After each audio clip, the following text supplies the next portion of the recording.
Una de las críticas que he enfrentado en México al hablar del derecho penal y lógicamente de mis teorías pragmáticas del derecho penal, de la conducta humana, lógicamente del hecho precedente, por encima o prioritariamente al hecho delictivo, ha sido el tema de la prueba, cómo pruebo.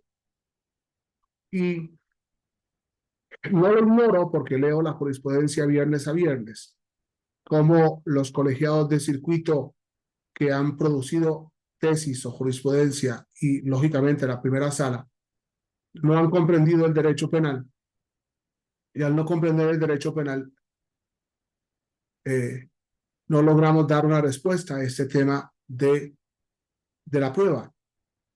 Creemos que el juicio, lo dice el 348 del Código Nacional, es la etapa principal,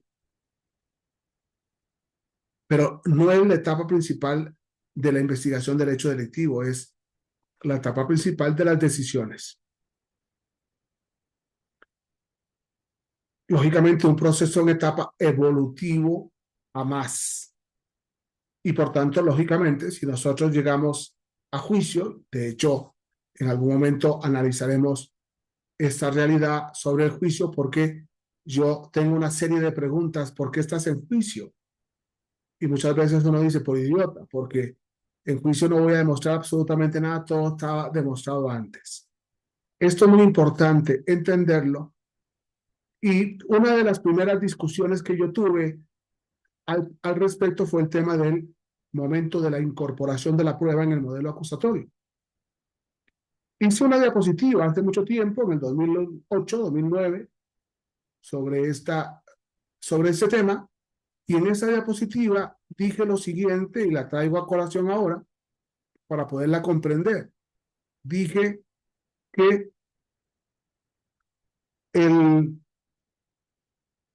el, la prueba se, se, se incorpora cuando se valora.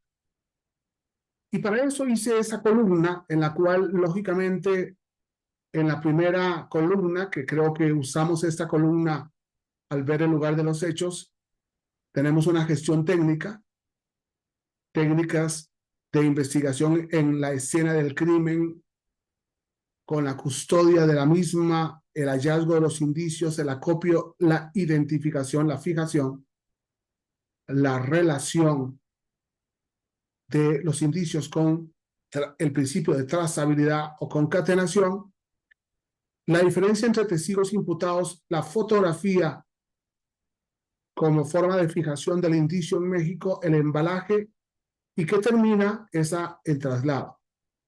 Esa gestión técnica termina en el traslado, cuando nos llevamos los indicios, incluido el cuerpo muerto, posiblemente incluido el imputado, a la fiscalía. Lógicamente, en segundo lugar viene la parte científica, la parte técnica, la parte pericial. Esos indicios que fueron trasladados se someten a la gestión forense.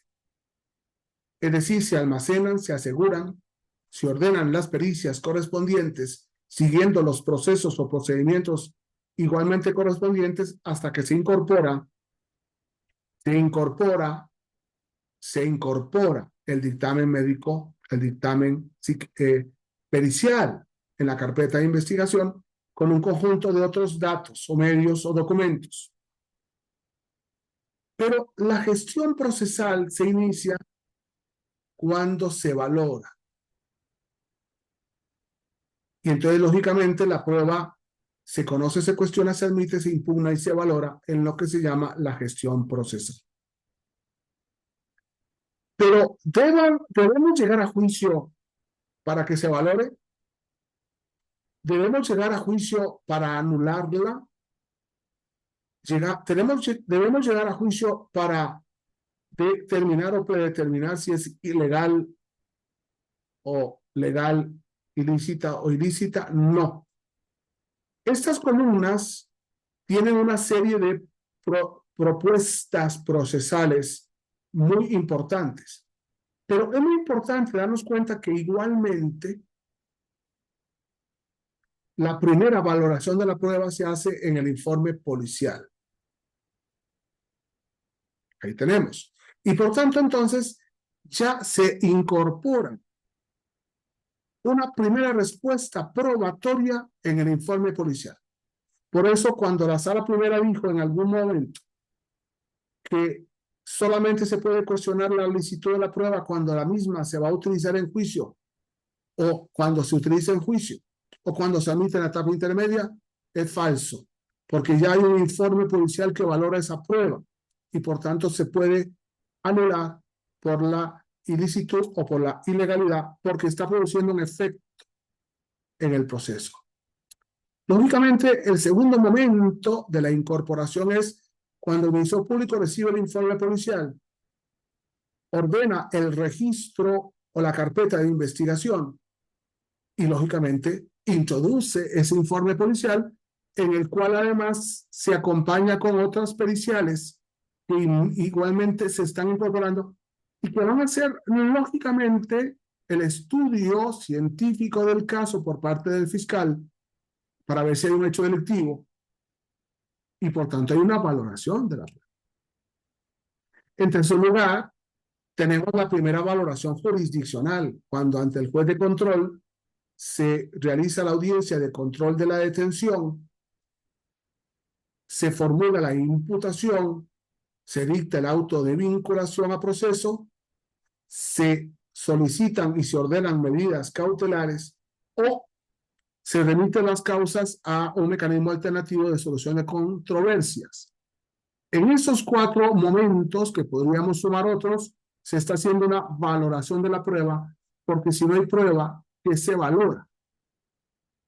Es muy importante. Es decir, vean cómo estamos adelantando la gestión procesal cuando estamos resolviendo en las distintas audiencias y, por tanto, en las distintas etapas del proceso. Cuando se admite la causa, entonces se dicta sobreseimiento por falta de delito, por falta de hechos, en cualesquiera de las excluyentes del 327, en los mecanismos alternativos de solución de controversias o en el auto de apertura a juicio, en la etapa intermedia, se está resolviendo en base a una prueba que ha sido incorporada. Y lógicamente, es muy importante eso, es lógicamente cuando ya estamos en el desahogo de la prueba, es decir, en juicio oral, es decir, en la sentencia tenemos el máximo, porque la prueba ha sido desahogada en la presencia del juez y mediación, bajo la contradicción de las partes, principio de contradicción, en la inmediación, contradicción, publicidad del juicio oral y público. Pero es muy importante volver a esta ficha que yo utilicé en aquella oportunidad para probar por qué, aunque en la gestión procesal se da la valoración, no podemos ignorar que desde la valoración de la escena de crimen, que se llama lugar de intervención por los criminalistas, que se llama lugar del hecho o del hallazgo por el Código Nacional de Procedimientos Penales, o que se llama escena de crimen porque así lo puso la primera sala de la Suprema Corte de Justicia de la Nación, se está dando una valoración. Una valoración. Entendamos que estamos en un modelo acusatorio oral.